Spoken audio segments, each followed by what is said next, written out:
Doctor ಅದೇ ಇವಾಗ ಇನ್ನೊಂದು ಈಗ ಈ ವಾಲ್ವ್ ಅಂತ ಕರಿತೀರಿ ಹಾರ್ಟಲ್ಲಿ ಅಥವಾ ಈ ಮತ್ತೆ ಈ ಪೈಪ್ ಅಂತ ಏನು ಎಲ್ಲಿ ಪ್ರಾಬ್ಲಮ್ ಆಗ್ತದೆ ಆಫ್ಟರ್ ಕೋವಿಡ್ ಅಂತ ಅನಿಸ್ತದೆ ನಿಮಗೆ?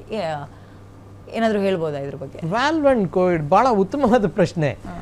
ವ್ಯಾಲ್ವ್ ಹಾರ್ಟಲ್ಲಿ 4 ವ್ಯಾಲ್ವ್ ಇರುತ್ತೆ. ಒಂದು ಲೆಫ್ಟ್ ಏಟ್ರಿಯಾ ಅಂದರೆ ಲೆಫ್ಟ್ ವೆಂಟ್ರಿಕಲ್ ಮಧ್ಯ ಒಂದು, ಅದನ್ನು ಮೈಟ್ರಲ್ ವ್ಯಾಲ್ವ್ ಅಂತೀವಿ. ಬಲಗಡೆ ರೈಟ್ ಏಟ್ರಿಯಾ ರೈಟ್ ವೆಂಟ್ರಿಕಲ್ ಮಧ್ಯ ಟ್ರೈಕಸ್ಪಿಡ್ ವ್ಯಾಲ್ವ್ ಇರುತ್ತೆ. ಮತ್ತು ಈ ರೈಟ್ ವೆಂಟ್ರಿಕಲಿಂದ ರಕ್ತ ಪಲ್ಮನರಿ ಆರ್ಟ್ರಿಗೆ ಹೋಗ್ಬೇಕು, ಲಂಗ್ಸ್ಗೆ ಸಪ್ಲೈ ಮಾಡಿ, ಅದು ಪಲ್ಮನರಿ ವ್ಯಾಲ್ವ್ ಅಂತೀವಿ. ಮತ್ತು ಲೆಫ್ಟ್ ವೆಂಟ್ರಿಕಲಿಂದ ಇಡೀ ದೇಹಕ್ಕೆ ಸಪ್ಲೈ ಮಾಡೋದನ್ನು ಅಯೋರ್ಟಿಕ್ ವ್ಯಾಲ್ವ್ ಅಂತೀವಿ. ಸೊ ಬೇಸಿಕಲಿ 4 ವ್ಯಾಲ್ವ್ಸ್ ಇರುತ್ತೆ. ವ್ಯಾಲ್ವ್ಸ್ಗೆ ಎಫೆಕ್ಟ್ ಆಗಲಿಕ್ಕೆ ಮುಖ್ಯವಾದ ಕಾರಣ ಭಾರತ ದೇಶದಲ್ಲಿ, because all over world it is different status, and ನಾವು we are highly prone for rheumatic heart disease ಅಂತ. ಅದು ಸಿಂಪಲ್ ಆಗಿ ನಾವು ಇನ್ಫ್ಯಾಕ್ಟ್ 27 ವರ್ಷದಿಂದ ನಾವು ರುಮ್ಯಾಟಿಕ್ ಕಂಟ್ರೋಲ್ ಪ್ರೋಗ್ರಾಮ್ ರಾಜ್ಯ ಸರ್ಕಾರದಿಂದ ಕರ್ನಾಟಕದಲ್ಲಿ ಪ್ರಾರಂಭ ಮಾಡಲಿಕ್ಕೆ ಆಗಿನ ಜಯದೇವ ನಿರ್ದೇಶಕರ ನಿರ್ದೇಶನದಲ್ಲಿ ಯಾಕಂದರೆ ತುಂಬ ಪ್ರಾಬ್ಲಮ್ಸ್ ಇತ್ತು. ಯಾಕಂದರೆ ಭಾರತ ದೇಶದಲ್ಲಿ ಇನ್ಫೆಕ್ಷಿಯಸ್ ಡಿಸೀಸ್ ಜಾಸ್ತಿ. ಈ ರುಮ್ಯಾಟಿಕ್ ಎಲ್ಲಿಂದ ಶುರು ಆಗುತ್ತೆ? ಸಿಂಪಲ್ ಸೋರ್ ಥ್ರೋಟ್, ಸುಮ್ಮನೆ ಗಂಟ್ಲು ಕೆರೆತ, ಗಂಟ್ಲು ನೋವು ಬರೋದು ಮಕ್ಕಳಲ್ಲಿ, ಶಾಲೆಗೆ ಹೋಗೋ ಮಕ್ಕಳಲ್ಲಿ, 5 ರಿಂದ 15 ವಯಸ್ಸಿನ ಸ್ಕೂಲ್ ಗೋಯಿಂಗ್ ಚಿಲ್ಡ್ರನಲ್ಲಿ. ಯಾವಾಗ ಅದು ಪಾರ್ಷಿಯಲ್ ಟ್ರೀಟ್ಮೆಂಟ್ ಅಥವಾ ನೋ ಟ್ರೀಟ್ಮೆಂಟ್ ಆದರೆ ಈ ಸ್ಟೆಪ್ಟೋಕಾಕೈ ಅನ್ನೋ ಬ್ಯಾಕ್ಟೀರಿಯಾ ಹಾರ್ಟ್ನ ವ್ಯಾಲ್ವ್ಸ್ಗೆ ಡ್ಯಾಮೇಜ್ ಮಾಡುತ್ತೆ. ಅದು it has got propensity ಹಾರ್ಟ್ನ valve ಮತ್ತು ಜಾಯಿಂಟ್ನ ಲಿಗಮೆಂಟ್ಗೆ. ಸೊ ಹಾಗಾಗಿ ರುಮ್ಯಾಟಿಕ್ ಹಾರ್ಟ್ ಡಿಸೀಸಲ್ಲಿ ವ್ಯಾಲ್ವ್ ಡ್ಯಾಮೇಜ್ ಆಗ್ತಾಯಿತ್ತು.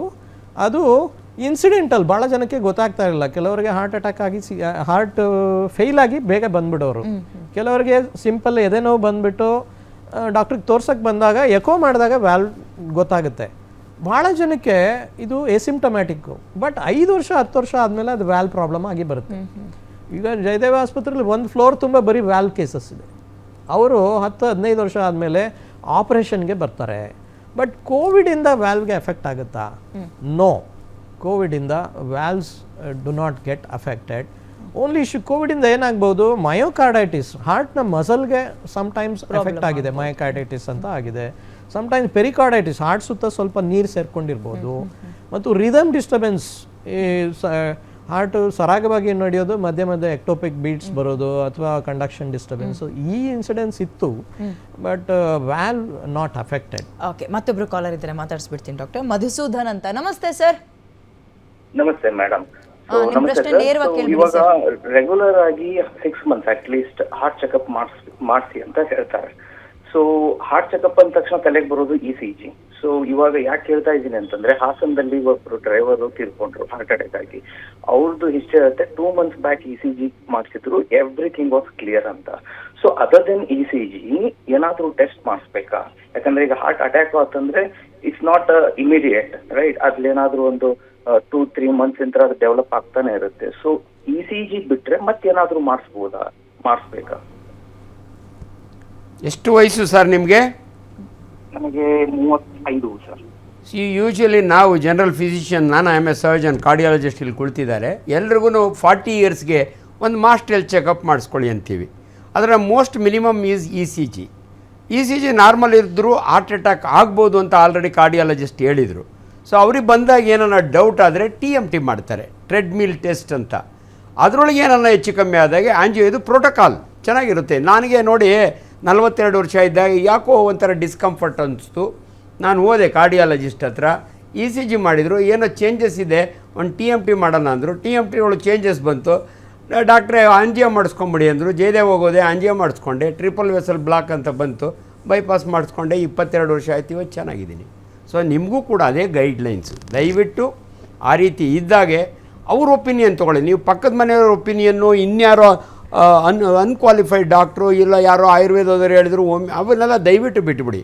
ಇವನ್ ನನ್ನ ಹತ್ರ ಬಂದರೆ I am not A cardiologist. ನನಗೆ ಡೌಟ್ ಬಂದರೆ ಕಾರ್ಡಿಯಾಲಜಿಸ್ಟ್ ಹತ್ರ ಹೋಗಿ, ಜಯದೇವ ಹೋಗಿ ಅಂತ ಹೇಳ್ತೀವಿ. ನಮ್ಮಲ್ಲಿ ಭಾಳ ಸಾರಿ ಮಿಸ್ಲೀಡ್ ಆಗೋದು ನಾನ್ ಕನ್ಸರ್ನ್ಡ್ ಪೀಪಲ್ಸ್. ಏನೋ ಒಂದು ಹೇಳ್ತಾರೆ, ಅಲ್ಲೋಗು ಚೆನ್ನಾಗಿದೆ ಅಂತ, ಅಥವಾ ಆ ಸ್ಪೆಷಾಲಿಟಿ ಇಲ್ದಿದ್ದ ಡಾಕ್ಟ್ರು ತಪ್ಪು ನಿಮಗೆ ಮಿಸ್ಗೈಡ್ ಮಾಡ್ತಾರೆ. ಅದನ್ನು ಮಾಡಬೇಡಿ.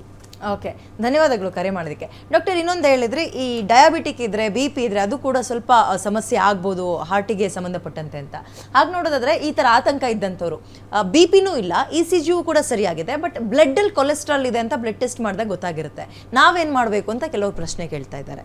ಏನು ಹೇಳ್ತೀರಿ ಡಾಕ್ಟರ್? ಮೇಡಮ್, ಭಾಳ ಉತ್ತಮವಾದ ಪರೀಕ್ಷೆ. ಈಗ ಹಾಸನ ಇನ್ಸಿಡೆನ್ಸ್ ಆದಮೇಲೆ ಅಥವಾ ಎಲ್ಲ ಡಿಸ್ಟ್ರಿಕ್ಟಲ್ಲಿ ಈ ಬಗ್ಗೆ ECG ಜಾಸ್ತಿ ಮಾಡಿಸ್ತಾ ಇದ್ದಾರೆ. ECG ಜಾಸ್ತಿ ಮಾಡಿಸ್ತಾ ಇದ್ದಾರೆ. ಮತ್ತು ಜಯದೇವ ಆಸ್ಪತ್ರೆಯ ಡಾಕ್ಟರ್ ರವೀಂದ್ರನಾಥ್ ನಿರ್ದೇಶಕರ ಅಂಡರ್ ಹಿಮ್ ಈಗ ಒಂದು ಸ್ಟಡಿ ಕೂಡ ನಡೀತಾ ಇದೆ ಮತ್ತು ವರದಿನ ಸರ್ಕಾರಕ್ಕೆ ಸಲ್ಲಿಸ್ತಾ ಇದ್ದಾರೆ. ನಾವು ನೋಡಿದ ಹಾಗೆ ಡಾಟಾ ಸೇಸ್ ಈ ಯಾವುದೇ ತೊಂದರೆ ಇಲ್ಲ. 50% usually are from city actually. ಅಂದರೆ ಸಿಟಿಯಲ್ಲಿ ಇದು ಇನ್ಸಿಡೆನ್ಸ್ ಜಾಸ್ತಿ ಇದೆ. 40% ಜನ ಹೈಪರ್ಟೆನ್ಸಿವ್ ಇರ್ತಾರೆ, 50% ಜನ ಡಯಾಬಿಟಿಕ್ಸ್ ಇರ್ತಾರೆ. ಕೊಲೆಸ್ಟ್ರಾಲ್ BP ನ ಡಾಕ್ಟರ್? ಹೌದು, ಬ್ಲಡ್ ಪ್ರೆಷರ್ ಜಾಸ್ತಿ ಇರುತ್ತೆ. ಮತ್ತು ಕೊಲೆಸ್ಟ್ರಾಲ್ ಜಾಸ್ತಿ ಇರೋರು ಆ್ಯಕ್ಚುಲಿ 20-30% ಜನ ಕೊಲೆಸ್ಟ್ರಾಲ್. ಅತಿ ಮುಖ್ಯವಾದ ಕಾರಣ ಸ್ಮೋಕಿಂಗ್. ನಿಯರ್ಲಿ 44% ಇಂದ 50% ವರೆಗೂ ಸ್ಮೋಕಿಂಗ್. ಕೆಲವರಿಗೆ ತಾವು ಹೇಳ್ದಂಗೆ ನಿಯರ್ಲಿ 10% ಜನಕ್ಕೆ ಯಾವುದೇ ರಿಸ್ಕ್ ಫ್ಯಾಕ್ಟರ್ ಇರೋದಿಲ್ಲ. ಇದೇನೂ ಇಲ್ಲ ಆದರೂ ಕೂಡ ಹಾರ್ಟ್ ಅಟ್ಯಾಕ್ ಆಗ್ತಾ ಇದೆ. ಕಾರಣ ಏನು ಅಂದರೆ life style has changed. Madam ಹೇಳಿದರು ಡಯಟ್ ಚೇಂಜ್ ಆಗಿದೆ, ಎಕ್ಸಸೈಸ್ ಇಲ್ಲ, ಈಗ ಯಾರು ನಡೆಯೋದೇ ಇಲ್ಲ, ಇಲ್ಲ ಹತ್ತಾರೆ ಅಲ್ಲಿ ಇಳಿತಾರೆ, ಆಕ್ಟಿವಿಟಿ ಇಲ್ಲ.